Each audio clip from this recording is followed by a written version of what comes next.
Hey everyone, this is Patrick with the All Things Private Practice podcast. I am coming here today to talk a little bit about doing all the things. I've had a lot of you reach out to me recently and ask me to talk about how do you do so much? It looks like you've accomplished so much so quickly. Can you please teach me the secrets of your success? And trust me, I wish I had that secret sauce or recipe. But I do want to talk about this a little bit because I think so often in the age of social media, we have this misconception that like everything is easy on the outside looking in and really glamorous, right? Because people probably see me traveling a lot and being able to do things that maybe create some certain emotions that come up when it's like, how do you afford to do all of these things? And I want to talk about that a little bit because I know when I started my business, which was a private practice business back in 2017, there was no way I foresaw this journey by any means. I just wanted to get out of my community mental health job. I did not care where that took me. I just needed to get out because I was so burnt out, so exhausted, just so frustrated all the time. And I knew I couldn't do that anymore. And I knew that I almost left the profession of being a mental health clinician because I just didn't like the way my career was going. And I couldn't handle a lot of the red tape and bureaucratic shit that happened in middle management in a lot of those organizations, which is where I always found myself. When I left, I did a lot of the things I tell my coaching clients not to do. I took any fee from any person. I never was able to talk about money. I always felt very uncomfortable. Couldn't enforce my policies. I had imposter syndrome all the time. Constant fears of failure and like, I'm not going to be a big or a good business owner. That crossed my mind almost every single day. The phone would stop ringing. I would almost freak out, have a meltdown of like, clearly I made the wrong choice. I just really struggled with a lot of that stuff. And the more you grow into who you are as a small business owner, private practice clinician, entrepreneur, the more you start to learn that you are really resilient in a lot of ways. And maybe that's because having a hard time speaking today, our stories shape our experiences. And for me, some of you have heard me talk about a pretty significant history with gambling addiction and some early childhood trauma stuff and really just struggling with a sense of self. And I know that as I worked through that through my own therapy and having a good support system, that really started to shift. And when I was in my private practice, I was doing my own therapy pretty consistently and talking a lot about the insecurities that were coming up for me, the imposter syndrome, the questioning and self-doubt that was happening all the time. And my therapist did a really good job of helping me reframe with like, no, it's not, that you're not a good therapist. It's just, maybe it's not a good fit, right? And that happens all the time in this profession and probably any helping profession where if it just isn't a good fit, the trust and rapport isn't there for whatever reason, it's really hard to be invested in the process on either side of the couch, so to speak. And the more you can work through a lot of your own stuff, the more you can, come to terms with it's not all about me, right? Like it's just not. And once COVID hit in March of 2020, which feels like 20 years ago, but it's only 2.5 or not even 2. I don't even know. I can't track time anymore. It's been a little over 2, right? And my private practice was just bursting at the seams and I was getting bombarded with calls, as many of us were. People obviously really needed the help. And at first I was like saying yes to everyone because I'm like, why not? I'm working from home. I don't know when this is going to end. I have nothing else to do. We can't go anywhere. So I was like, yeah, I'll take on more clients than I should.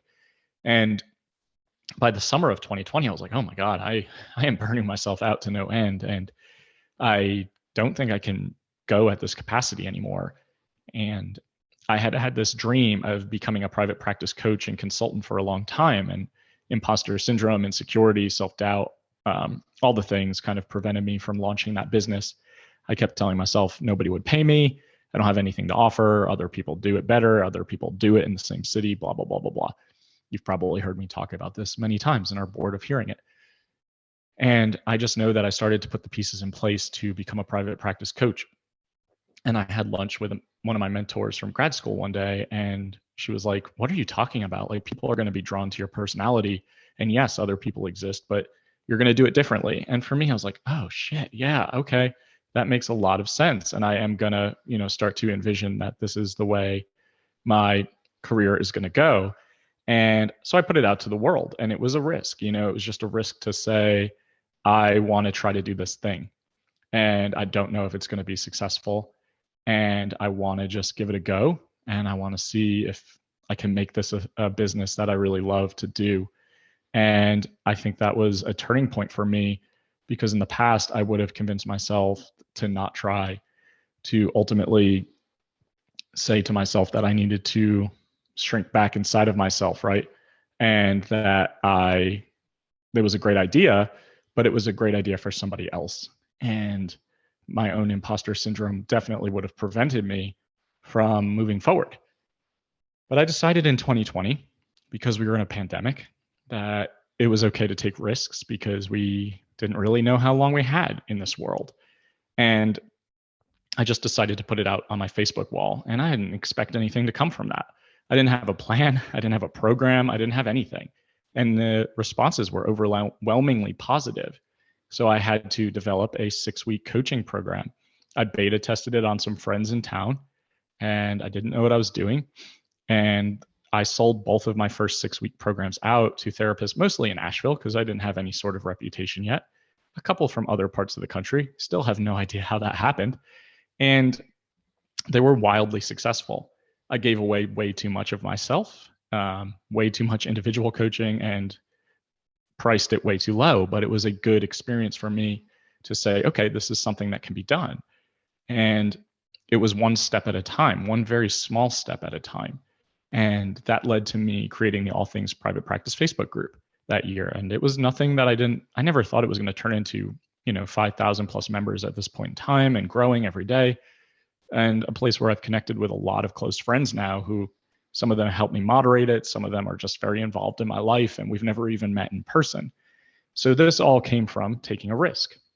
And that same year, I'd been following a coach in the industry whose name is Ernesto Segismundo, and he's in California. He has multiple businesses, a video production and filming business for therapists, which I've utilized a couple of times. He's a magician in that regard, a coaching business, a group practice, and he hosts retreats both in Hawaii and then throughout the United States.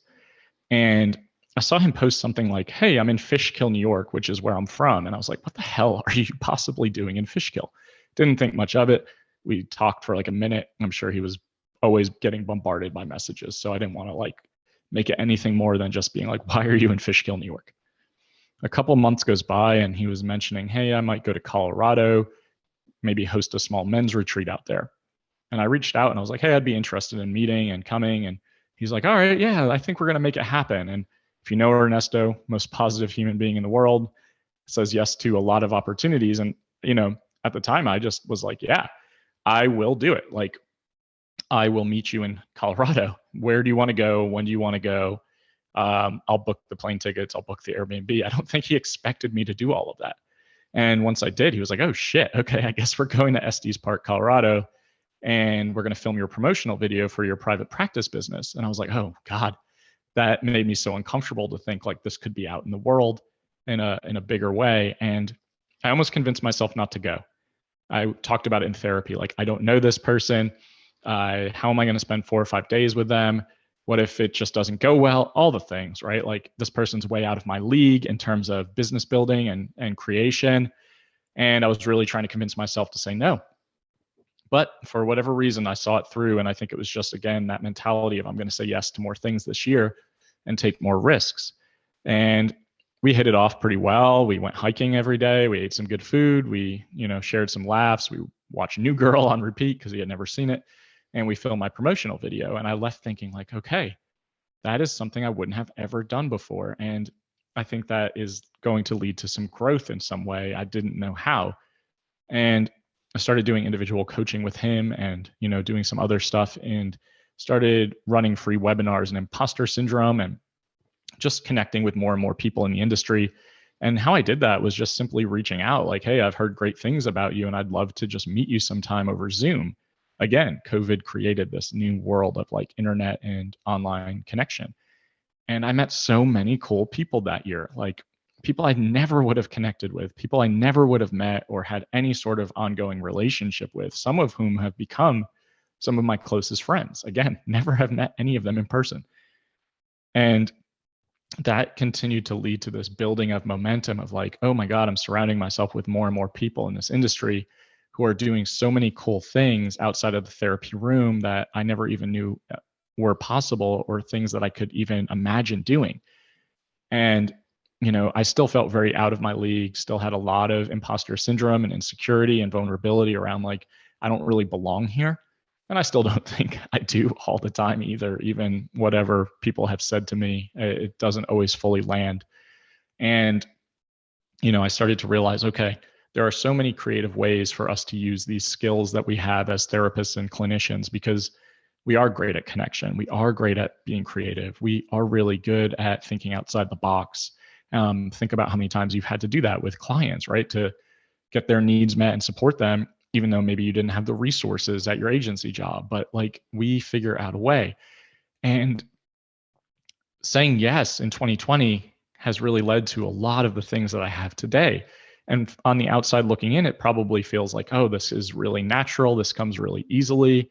Look at all you've created in 2 years, a coaching business, the Facebook group, a podcast, a retreat business now, which I fucking love, and a group practice. But I want to tell you that the other side of it, the stuff you don't see on social media, well, maybe you do because I talk about my own struggle all the time, but it is a lot of work and it's a lot of heartache and it's a lot of self-doubt. I doubt myself every step of the way. You can ask my close friends and my wife, like how often I'm like, I can't do this. There's no way this is a thing that can be possible. My virtual assistant, 𝗀𝗃, same thing. I message her all the time, like, nobody's going to buy this coaching program. Like, who's going to sign up for a retreat in Ireland? Who's going to, all of those self-doubt questions, that insecurity, that harsh inner criticism, that perfectionism, that imposter syndrome, all of that comes into play. And that is really painful to experience, but I think it's also a catalyst for me. I create in the pain. I am one of those people who is more creative when suffering. And I just know that that is my process. And I've started to kind of appreciate it more and more comparatively to in the past where I probably would have shamed myself or why do I feel this way? You have all these things to be grateful, like positive psychology reframe, which I am just not good at and don't believe in entirely either. I just really struggle with that. So, I started to realize that I have all these superpowers. I have all this creativity. I have all these ways of thinking outside the box, but I am definitely not my best cheerleader. And I need to surround myself with people who are able to support me, build me up, but also hold me accountable. Like, I don't want people in my corner who are just like rah, rah, rah all the time, because that's not how I am. And it just doesn't work for me. Feels a bit disingenuous at times. So I surrounded myself with people who I really enjoyed spending time with virtually, and some of whom I've connected with in person since that time. But the first thing I did after my coaching business may seem counterintuitive to some of you, but I started a group practice. So I started my coaching business August of 2020. I started my group practice January of 2021. The coaching business took off so fast that I realized I could no longer work as a full-time therapist. So I started toying around with the idea of group practice. And when Ernesto and I were doing coaching together, we talked a lot about this. And I had a hard time transitioning clients out because I had about 35 to 40 on my caseload. I was only seeing about 20 a week. I don't want anyone to think that I don't practice what I preach. But it was hard because you have to have a lot of difficult conversations with clients who you really care about. But I knew that if I couldn't free up time and energy, that I was never going to really be able to go full force into the coaching world and develop a reputation and just do the work that I was feeling really energized by at the time. And a group practice for me, felt like an ideal situation because I could refer in for the clients who wanted to stay in. I still gave alternative referrals, and I could make a little bit of money in that regard, offset some of the money I was making as a full-time therapist to allow me to have space and energy to focus elsewhere. And thankfully, one of my friends here in town was really pushing me to start the group, and he wanted to be like the guinea pig, so to speak. And I was like, all right, if you want to do this, I have no idea what the fuck I'm doing, but I will do it. And you can kind of see how it goes and let me know what you think.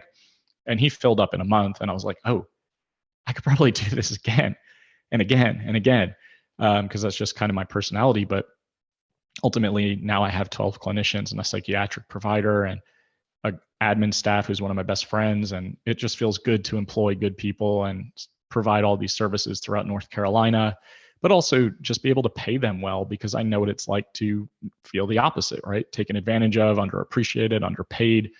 I didn't start a group practice to get rich. I just started it to offset a little bit of financial stress so I could focus my energy elsewhere.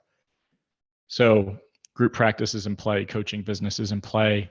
And I start thinking about a podcast that year, but I continued to convince myself that it could never be successful. Who the hell would want to listen to me talk? I certainly don't want to listen to myself talk. But so many people told me, like, you have such a good podcast voice, you have a lot to speak about, you're very real, you're very authentic. I think a lot of people would get a lot out of this.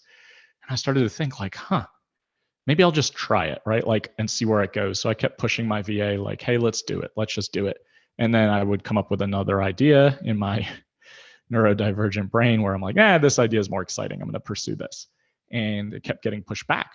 But here we are 3 months in, and we have over 15,000 downloads. That feels really good.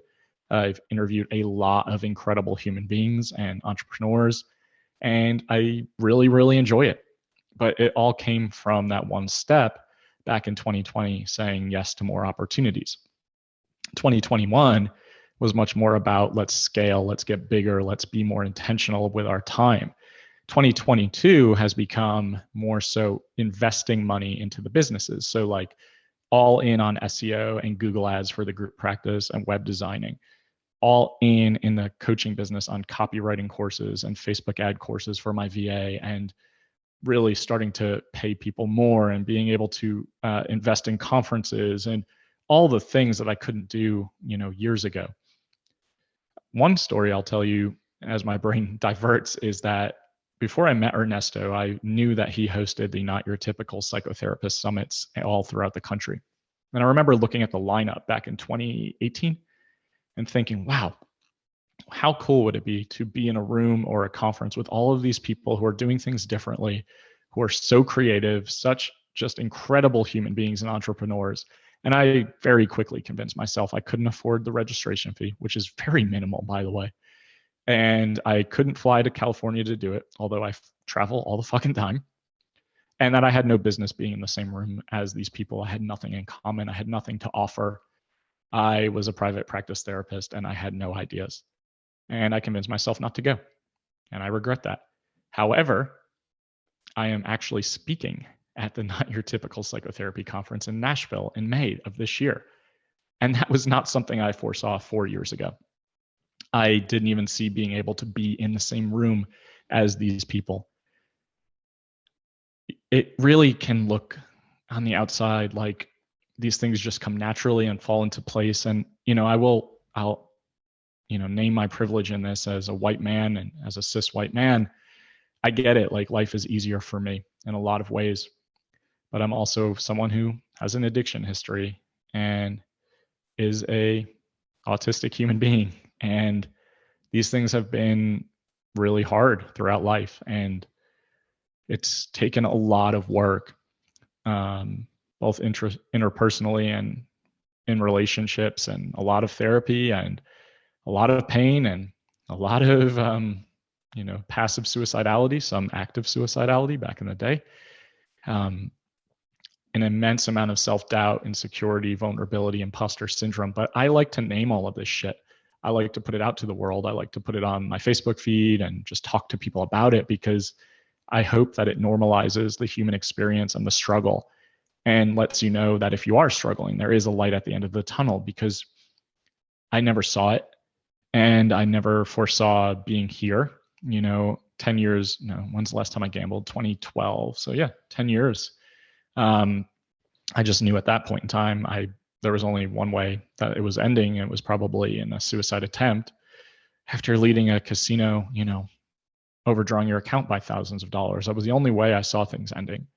And I never foresaw sitting here talking to an audience of people who listen to me and, reach out for advice and support, and some of whom have become my closest friends, and, having multiple businesses. How many businesses do I have right now? I mean, coaching and consulting for clinicians and also entrepreneurs, retreats. I just held my first retreat in Ireland last week, and it was a unbelievable success. And it was just so surreal to combine my love and passion for travel and connecting human beings and pushing them outside of their comfort zones with experiences they may never have had, with making money. Like, holy shit, that feels amazing. And I cannot tell you how much self-doubt went into that process, and how often I message my friend, maybe Jennifer Ag, or my wife, or my VA, or anyone else that's been involved, to say, like, I don't think I can fucking do this. Like, I am hosting something in a different country during a pandemic. And then inevitably, without my knowing, potential world war. And people are paying me a good amount of money to be here. And are they actually going to think it was worth the money? And are they going to find this valuable? Because I cared so much about the outcome and the process, and it was really lovely. I mean, it far surpassed every expectation I could possibly imagine or have. And I'm actually doing another one next March, and it's going to be an annual thing. And it's already almost sold out. We have 2 spots left, which is unreal to me. And I just think it's so important to realize that all of this stuff is possible, but we have to take the risk. We have to take that first step. We have to put our stuff out to the world. And I really have bought into the motto that I keep using with my coaching clients and people in my circles, like, doubt yourself and do it anyway. Because the self-doubt is always going to be there. And to some extent, it's completely normal and healthy to doubt yourself. I always want to have humility. I don't want to feel like I am the expert in any way, because I always want to grow and learn. And I want to make mistakes because we learn from mistakes. But if we don't allow ourselves to just do it anyway, the big ideas, the passion projects, starting the private practice, I mean, all of the things that come with taking that leap of faith on yourself. I mean, it not only is it so empowering and powerful, but it's freeing in a lot of ways. And there are going to be bumps and heartache and constant questioning of your decisions. And all of that is so fucking normal. I cannot tell you how normal it is to have these experiences. I still have them every day. I have the thought very often, and it could be irrational, but it's like, is anyone going to come to the Asheville retreat you're hosting in June? And then I'm like, yeah, you only have 2 spots left. What are you thinking? Is anyone going to come to Ireland in March 2023? Yes, you only have 1 spot left. What are you thinking? Like, I have to constantly remind myself of this stuff to combat that imposter syndrome that comes up, and that self-doubt and that insecurity. And we can easily fall into comparison traps of like, hey, so-and-so is doing more than me. So-and-so is speaking at more conferences, selling more courses. But again, we don't know what happens on the other side of the coin, of the other side, when the computer screen goes off, when the social media posts aren't going up.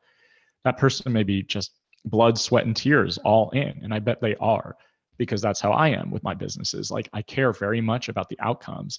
I do this way less for public perception, and I definitely don't do it for vanity or the perception of success. But I do it because I care about what I'm offering, and I think it's valuable. So I might make a little bit less money in my group practice because I pay my clinicians really well, and that doesn't matter to me.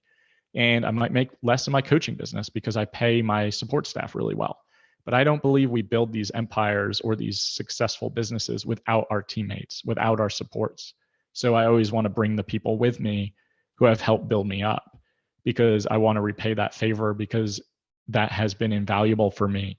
As someone who struggles with connection in general, I mean, I don't know the reasoning behind it. Call it being an autistic human being, call it whatever you want, but that is how I can show my love and appreciation back to the people who have done the same for me. And I think it's been really important and inspiring to watch so many different clinicians become so successful outside of the therapy rooms. And that means a lot to me to watch this unfold, because we have to build each other up in this profession. As mental health clinicians, we do we do unbelievably important work that gets overlooked and underappreciated and certainly underpaid in a lot of ways. However, our skills are so transferable and applicable in so many different arenas. We need to be able to really acknowledge that and not lose sight over that and be able to put them in play if we no longer want to do 60-minute one-on-one therapy sessions. And saying yes and taking risks and kind of betting on yourself and at least believing that you can try, that I can fail and I can pivot and I can bounce back, because the way my brain works, I work outside of the box very often. I figure out solutions. I get creative and I tap into it as a superpower. And as an autistic adult, I felt so shameful when I went through testing last year or 6 months ago and got my diagnosis as ASD, which I fucking hate that term. And, it's pathologizing. But nevertheless, I understand why the testing exists. And I felt very ashamed and I felt very embarrassed. And then I started to realize, like, I'm so happy that this is the case. Maybe it's lonely in a lot of ways. Maybe it's painful in a lot of ways. Maybe it makes me feel so much more disconnection. But the people that I do have in my circle, I love them. And I can't always feel it. I can't always access it, but I at least know that they care about me. And I think that's the big shift. And I've also learned to embrace neurodivergence as a superpower, the creativity, sometimes the hyperfocus, the ability to think outside the box, the ability to be really intuitive emotionally and pick up on how people are, feeling as a very empathetic person, that double empathy situation, right? Like I can be empathetic and really truly get how someone's experiencing life just by their energy. But cognitively, I obviously have a very hard time of understanding what they're thinking. And I have a hard time picking up on social cues. I'm not great at that. And that comes with the territory. However, all that to be said, to kind of, again, highlight the fact that you can be struggling with some sort of neurodivergence. Maybe you're struggling with a diagnosis. Maybe you're struggling with a mood disorder, complex PTSD, which is also a part of neurodivergence. I mean, anything in the world. You could be struggling with addiction. You can be struggling with so many things, and you can still be capable of so many fucking things. You can still inspire so many people. And when you're helping people in whichever way you decide to go in your journey, that has a trickle down effect. That has a ripple effect. It impacts more than just someone in the room. If you're a therapist and you're doing one-on-one therapy, you helping someone heal, that then heals their relationships in most ways. That can then heal the family unit. That can then heal the community. I mean, all of this is so impactful and so powerful. And don't lose sight of that. But please know that it does take some risk. You have to be a little risk adverse for, becoming a successful entrepreneur, in my opinion. And you have to step into the fear. Use the fear as a gas pedal, not a brake. Doubt yourself and do it anyway. And for those of you in my circle who listen to my podcast, who participate in my Facebook groups, who support me in other ways that, are neither of those two outlets, I really appreciate all of you. And I couldn't do it without you. And I just know that we need people in our lives who get us, who see us, more importantly, and support us. But it's not an echo chamber. I want the people to tell me, I don't really like this. Maybe you could tweak this. Maybe you could revise this. And that's really important for me. So tap into your superpowers. Don't beat yourself up if it's not building fast enough. Please don't try to do it all at once. Again, my journey did not start with where I'm at today. There are going to be a lot of exits off the thruway. And sometimes you're going to circle back around. Sometimes you're going to make pit stops. Sometimes the car is going to break down. But at the end of the day, having that friend with the tow truck or helping you change the tire or the AAA cart, like use your resources. And that if you follow me, I'm a big Hobbit, Lord of the Rings fan, fantasy kind of person who escapes into it sometimes. It's been very useful for a lot of reasons. I like to think about it as like Gandalf prompting Bilbo to go on the adventure in The Hobbit. Like Bilbo's scared. He convinces himself he can't go. The quest is too dangerous. And then he thinks about it and he's like, you know what? I'm going to take the risk. I am going to go have these experiences because we don't grow in our Hobbit holes. We don't grow in safety and stagnation. We grow when we push ourselves out of our comfort zones. And that does not come with being easy or without heartache or failure or mistakes. So I just hope that all of you that are listening still can really take that in. And, for all of you that have done coaching with me, I really appreciate you putting your trust in who I am and working together to create your businesses and your dreams. And for all of you who are coming to retreats or listening to the podcast, I mean the same things as well. And it means the world to be able to have people trust in what I can offer and bring to the table as someone who didn't believe I had anything to offer for so long. So do the work, get into therapy if you haven't been in. Make sure that you are working on yourself and surrounding yourself with people who build you up and don't tear you down, and take some risks. You don't have to leap off the cliff. All you have to do is maybe step down slowly, maybe use a ladder, maybe do whatever makes you feel comfortable, but at least try. This life is too short and we don't know how much time we have left. And I just don't want that to come to an end without saying I at least tried as hard as I could. Thanks for listening. And as always, new episodes of the All Things Private Practice podcast every Monday morning on all major platforms. Make sure to listen, download, subscribe, and share. And we will see you next week.